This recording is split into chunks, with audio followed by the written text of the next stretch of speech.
V gets hey, what's up, guys? What is going on? Welcome back. Hope y'all are doing well. Manchester City versus West Ham United. Is it United? I don't know. It has a ring to it, so we'll keep it. Let's stick with it.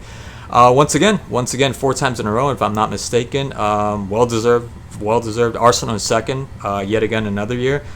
Maybe next year, and I don't want to blame Arteta. I have a habit of blaming Arteta for everything, but I'm the kind of person that subscribes to the idea that the coach does maybe like 10-15% of the work, and the rest is on the players. The only one to break that, the only one that's an exception to that rule, is Guardiola. Somehow he infuses this mentality onto his players that he just makes them play exceptionally well. I mean, way better sometimes than they did when from the club that they came from. It's that crazy. It's kind of like Barcelona. That's what would happen. Any player would leave, another player would fill in his spot with ease, with no problem at all. You didn't even miss the other player. Amazing. And the same thing is happening with this Manchester City side. So well deserved Manchester City. Obviously well deserved. They did struggle at the beginning. I think those new signings and the letting go of Mahrez, Cancelo, Gundogan. I think Gundogan was a huge blow.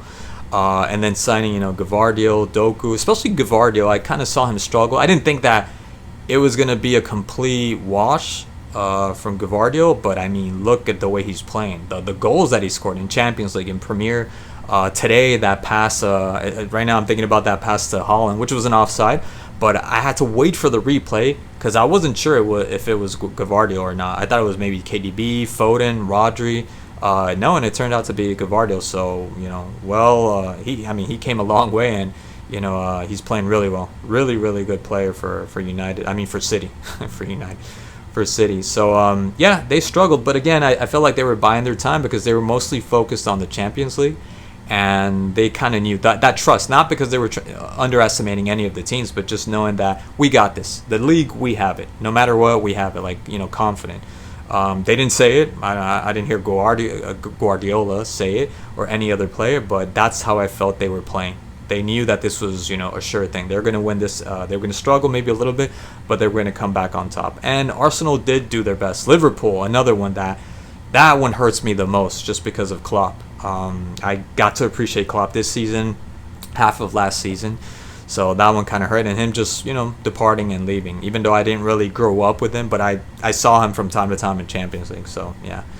As for the game, I mean, this could have been like a doors closed kind of match. I mean, it just seemed like an exhibition match. If even that, I think I'm giving that way too much credit. I feel like the tours that they're going to take, I don't know where they're going to play. I think Manchester City are going to play here in the U.S., Orlando, and I don't know, maybe New Jersey or something, but I think they're going also to Asia, Japan. That's going to be more of a match, with those stadiums that are going to be just packed. The way this game was packed, being the last game of the season, and the hopes or maybe the knowledge that they were going to be champions. But this game was just lacking, and not so much for Manchester City. Manchester City were doing what they were doing. I mean, they were complete dominion over West Ham. West Ham were just there as a sparring team.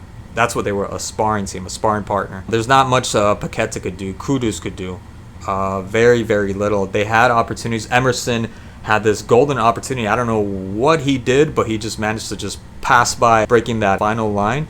And I don't know if they didn't cut that patch of grass because the ball ended up getting stuck. He got so excited, so exhilarated that he completely forgot about the ball. He missed a huge opportunity to be able to score a really, really good goal. But that was easily remedied by Kudus and that amazing, sensational bicycle kick. I mean, that's how you bicycle kick. Right there. That's how you bicycle kick. Sometimes we get these half bicycles, these one-legged kind of weird bicycles. This was a bona fide, legitimate bicycle. Beautiful goal. I wouldn't say it's in competition with the Garnacho goal, but that's how you bicycle. That's all I know is that's how you bicycle. And I didn't even think it was a valid goal because you didn't hear anything. Was there even any West Ham supporters there? Because I didn't feel it. In another game, that would have been applauded, yelled, and cheered, and the whole stadium would have been erupting. And then for Manchester City, I mean, those 2 goals from Foden, I felt like it was just a little bit too easy. The 3 goals seemed like they were a little bit too easy. Foden, I felt like Prowse could have gotten to the ball. I know Foden's like in beast mode right now. But just the way he beautiful, the way he opened up, and that strike, get out of here. That strike was sensationally taken. But Prowse, I think it was Prowse, the one that was marking him in the first goal, just let him by too easily. Just let him by too easily. And then in the second goal with the Doku, what am I talking about? The Doku, Dragon Ball Z over here. Doku drag back. You could tell he wanted, or he could have reached for it, but I think he was afraid of an own goal, so he decided to just pull back his leg. And then the third goal with Rodri. I mean, more of City combining the hell out of that ball. KDB with Silva, and Silva with the really nice setup for Rodri. Rodri, all he did was just place it. I felt that Areola could have gotten to it. I feel that he could have gotten to that ball.